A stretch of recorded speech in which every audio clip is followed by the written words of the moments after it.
Hello बच्चों, कैसे हैं आप सब। आज हम टॉपिक जो पढ़ रहे हैं वह है B Com part second paper second. Topic का नाम है बैंक ऋण तथा प्रतिभूतियाँ।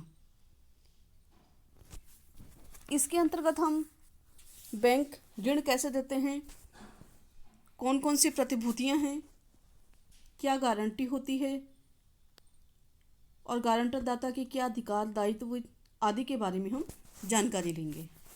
चले देखते हैं। बैंक द्वारा ऋण देने की विधि। बैंक जनसाधारण में विनियोग से जमाएं प्राप्त करते हैं। बैंक संग्रहित जमा धन का उपयोग अधिकाधिक लाभ एवं सुरक्षा को ध्यान में रखकर करते हैं। जमा राशि का उपयोग करने का सबसे महत्वपूर्ण तरीका ऋण या अग्रिम प्रदान करना होता है। जिन व्यक्तियों, फर्मों, कंपनियों या संस्थाओं को आर्थिक साधनों की जरूरत होती है, वे बैंक के समक्ष ऋण लेने के लिए लिखित में आवेदन पत्र प्रस्तुत करते हैं। बैंक अधिकारी द्वारा प्राप्त प्रार्थना पत्र पर अनेक दृष्टिकोण से विचार करते हैं, जैसे ऋण किसे चाहिए, किस उद्देश्य के लिए चाहिए, कितनी मात्रा में चाहिए और उसकी उपार्जन क्षमता क्या है, ऋण भुगतान क्षमता किस प्रकार की है, गारंटी कौन दे रहा है, बंधक संपत्ति किस प्रकार की है, बैंक की ऋण नीति के अनुकूल वह आवेदन पत्र है या नहीं। इन सब बातों पर वह विचार करता है और उसके बाद में वह ऋण देने का काम करता है। कहा भी जाता है कि बैंक वही सफल माना जाता है जो ग्राहक के चरित्र एवं उसकी साख का सही मूल्यांकन करने का पूर्ण योग्यता रखता हो। बैंक ऋण आवेदकों के लिए छपे हुए आवेदन पत्र रखता है, जिसमें बैंक द्वारा चाही जाने वाली समस्त जानकारी और सूचनाएं होती हैं। ये विभिन्न प्रकार की जानकारियां होती हैं, जिसमें आवेदक का नाम, पता, व्यवसाय, आय, ऋण राशि, ऋण लेने का कारण आदि सब चीज़ें उल्लेख होती हैं। ऋण चाहने वाला व्यक्ति ऐसे छपे फार्म को भरकर बैंक के समक्ष अधिकारी को प्रार्थना पत्र प्रस्तुत करता है। बैंक अधिकारी आवेदन पत्र की गहन जांच करता है, साथ ही आवेदक की साख की जानकारी स्वतंत्र रूप से सावधानी से करता है। यदि पहले से व्यवसाय में कार्यरत फर्म या संस्था ने ऋण के लिए आवेदन किया है, तो बैंक पिछले वर्षों का चिट्ठा या लाभ हानि खाते का भी अध्ययन करता है। ऋण जिस उद्देश्य से मांगा गया है, क्या उससे उसकी नई संपत्तियों में वृद्धि होगी या उसका उपयोग पूर्व के किन्हीं दायित्वों का भुगतान करने के लिए किया जाएगा। यदि पूर्व के दायित्वों के भुगतान के लिए ऋण मांगा गया है, तो बैंक को यह भी देखना है कि फर्म अपने ऋणों या दायित्वों का शोधन अपने साधनों से करने में सक्षम है या नहीं। बैंक शोधन क्षमता की जांच के साथ ही ग्राहक द्वारा दी जाने वाली प्रतिभूति के स्वामित्व, वर्तमान मूल्य तथा उसकी भावी उपयोगिता को भी देखेगा। साथ ही इसका भी ध्यान रखेगा कि प्रतिभूति पहले से कहीं बंधक तो नहीं है। प्रार्थना पत्र में उल्लेखित तथ्यों की जांच के साथ ही ऋण आवेदनकर्ता के चरित्र एवं व्यवहार का भी पता लगता है। इन बातों से संतुष्ट होने पर ही बैंक आवेदनकर्ता को ऋण स्वीकृत करेगा तथा ऋण की राशि उसके खाते में हस्तांतरित कर दी जाएगी। बैंक ऋण देने के बाद भी ग्राहक की आर्थिक स्थिति, कार्यशैली तथा शोधन क्षमता पर बैंक दृष्टि रखता है। यदि बैंक को ऐसा महसूस होता है कि ग्राहक की आर्थिक स्थिति बिगड़ने लगी है, तो बैंक अपनी ऋण राशि की सुरक्षा हेतु उचित कदम भी उठा सकता है। बैंक अपने अनुभव और ज्ञान के आधार पर आर्थिक संकट आने से पूर्व ही ऋण राशि की सुरक्षा का यथासंभव प्रयास करता है। बैंक ऋण के सिद्धांत। बैंक व्यवसाय पूर्णतः ऋण नीति पर निर्भर करता है। यदि बैंक द्वारा दिए गए ऋणों का संग्रहण समय पर नहीं होता है, तब उसे वित्तीय कठिनाइयों का सामना करना पड़ता है। अतः बैंक को ऋण प्रदान करते समय अनेक सिद्धांतों का पालन करना होता है, जिसमें से कुछ सिद्धांत इस प्रकार हैं। सुरक्षा। बैंकों को ऋण देते समय ऋण की सुरक्षा पर ध्यान देना होता है, ताकि दिए गए ऋण की समय पर वसूली हो जाए। सुरक्षा का मूल्यांकन ऋणी के चरित्र, ऋण के उद्देश्य, ऋणी की संपत्ति तथा ऋणी की आय क्षमता के आधार पर किया जाता है। बैंक को अपने ऋण की सुरक्षा के लिए समर्थक प्रतिभूतियों के साथ साथ व्यक्तिगत जमानत भी प्राप्त करनी चाहिए। ऋणी को ऋण कितनी राशि का दिया जाना चाहिए, इसके लिए ऋणी का चरित्र, उसकी क्षमता और पूंजी को ध्यान में रखा जाता है। बैंक द्वारा ऋण की सुरक्षा का अनुमान निम्न बातों को ध्यान में रखते हुए किया जाता है, जैसे कि रिजर्व बैंक से सूचना। बैंक ऋणी को सुरक्षित ऋण 25 लाख रुपए और असुरक्षित ऋण 5 लाख रुपए से अधिक प्रदान करना चाहता है, तो उस ऋण के संबंध में रिजर्व बैंक से साख सूचना ब्यूरो से सूचना लेनी चाहिए। ऋणी के आर्थिक चिट्ठे व लाभ हानि खाते का विश्लेषण करके उसकी आर्थिक क्षमता, ऋण ग्राह्यता एवं भुगतान क्षमता का अनुमान लगाना चाहिए। बैंक ऋणी की अन्य वित्तीय जानकारी भी प्राप्त कर सकता है। बैंक ऋणी के साथ व्यक्तिगत बातचीत करके भी आवश्यक जानकारी जुटा सकता है। बैंक ऋणी के व्यापार क्षेत्र के अन्य प्रतिष्ठानों से संपर्क करके भी जानकारी प्राप्त कर सकता है।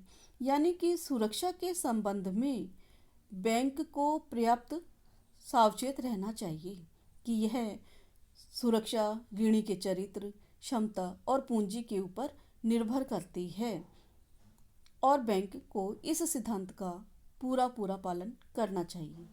दूसरा सिद्धांत है हमारा लाभदायकता सिद्धांत। बैंक दो प्रकार के ऋण देते हैं, एक विकास कार्य के लिए तथा दूसरा पुराने ऋणों के भुगतान करने के लिए। यदि बैंक विकास कार्य के लिए ऋण देता है, तो उसे ये देखना होता है कि ऋणी की वर्तमान क्षमता क्या है तथा कार्य विस्तार के बाद आय क्षमता क्या रहने वाली है। यदि दायित्वों के भुगतान हेतु ऋण दे रहा है, तो उसे व्यवसाय की वास्तविक वर्तमान क्षमता का बारीकी से अध्ययन करना चाहिए, क्योंकि ऋणी इसी आधार पर ऋण का भुगतान नियमित रूप से कर सकता है। वर्तमान में सामाजिक दायित्वों की पूर्ति निर्वाह हेतु जो ऋण दिए जा रहे हैं, उनमें इस सिद्धांत के पालन पर विशेष ध्यान नहीं दिया जा रहा है। यानी कि बैंक को लाभदायकता के सिद्धांत का भी पालन करना चाहिए। तरलता। बैंक प्राय दो प्रकार के ऋण देते हैं, एक मांग पर देय ऋण और दूसरा समय अवधि ऋण। मांग पर देय ऋण का भुगतान ऋणी को बैंक के मांगने के साथ ही करना होता है। बैंक प्राय ये ऋण व्यापारी व औद्योगिक वर्ग को नहीं देते हैं, बल्कि ऐसे ऋण एक बैंक दूसरे बैंक को देता है। ऐसे ऋण जिनको दिए जाते हैं, बैंक पहले उसकी तरलता का बहुत बारीकी से जांच करता है। मांग पर भुगतान वही व्यक्ति कर सकता है जिसके पास तरलता पर्याप्त मात्रा में बनी रहती है। समय अवधि ऋण भी 3 प्रकार के होते हैं, अल्पकालीन ऋण, मध्यकालीन ऋण व दीर्घकालीन ऋण। अल्पकालीन ऋण 3 वर्ष की अवधि के लिए दिए जाते हैं। मध्यकालीन ऋण 3 से 5 वर्ष की अवधि के लिए दिए जाते हैं। परंतु इससे अधिक अवधि के लिए अगर ऋण दिया जाता है तो उसे दीर्घकालीन अवधि के ऋण कहे जाते हैं। प्राय बैंक अल्पकालीन और मध्यकालीन ऋण देने में ही ज़्यादा विश्वास रखते हैं, क्योंकि दीर्घकालीन ऋण देने पर बहुत लंबी अवधि तक उनका फंड ब्लॉक हो जाता है। बैंक ऋणों की वसूली भी दोनों प्रकार से कर सकता है। या तो वह एकमुश्त ले सकता है या किश्तों में ले सकता है। परंतु बैंकों द्वारा वर्तमान में जो नीति अपनाई जा रही है वह किश्तों में ऋण के माध्यम से भुगतान के बारे अपनाई जा रही है। नियमित रूप से ऋण की वसूली ऋणी की तरलता स्थिति पर निर्भर करती है, इसलिए बैंक को तरलता के सिद्धांत का पूर्णतया ध्यान में रखना चाहिए। उद्देश्य: ऋणी किस उद्देश्य के लिए ऋण चाहता है? उत्पादक कार्यों के लिए ऋण, संपत्ति निर्माण या क्रय के लिए ऋण, दायित्व भुगतान के लिए ऋण, कार्यशील पूंजी के लिए ऋण।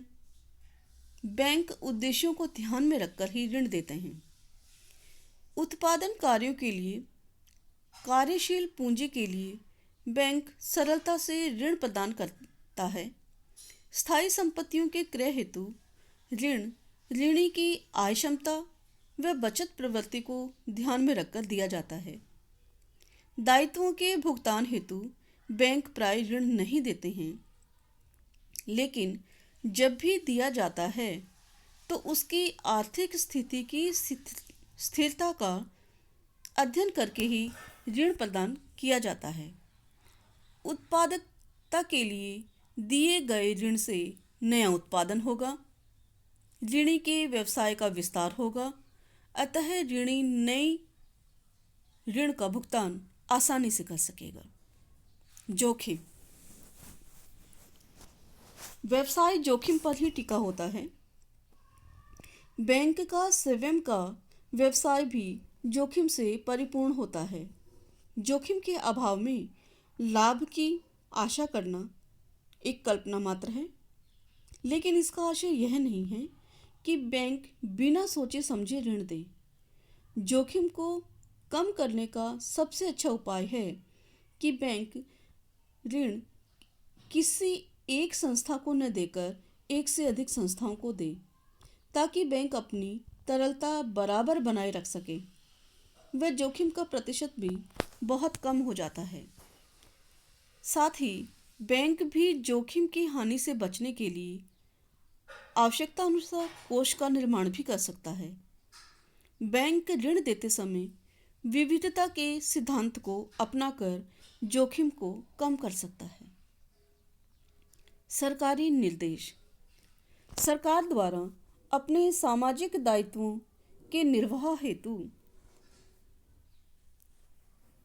समय समय पर बैंकों को निर्देश देती रहती है कि वह अपने दिए गए ऋण का एक निश्चित प्रतिशत भाग कृषि विकास कार्य के लिए या ग्रामीण विकास कार्य के लिए, सरकारी योजनाओं को लागू करने के लिए या अन्य सामाजिक विकास कार्यों के लिए प्रदान करें। वर्तमान में रिजर्व बैंक द्वारा ऋण का 25% भाग इन योजनाओं के लिए सुरक्षित रखा हुआ है। बैंकों को इस बात का ध्यान में रखना है कि सरकार के निर्देशानुसार ही वह अपनी ऋण नीति बनाए, ताकि कुल मिलाकर आय उसे अपनी आशा अनुसार होती रहे, यानी कि सरकार के निर्देशों की भी पूर्ति होती रहे और बैंक में तरलता और पूंजी की पर्याप्तता भी बनी रहे और ऋणों की वसूली का जोखिम भी कम से कम हो। इस प्रकार से बैंक को ऋण देते समय इन सिद्धांतों का पालन करना चाहिए, जिसमें सुरक्षा, लाभदायकता, तरलता, उद्देश्य जोखिम और सरकारी निर्देश महत्वपूर्ण होते हैं।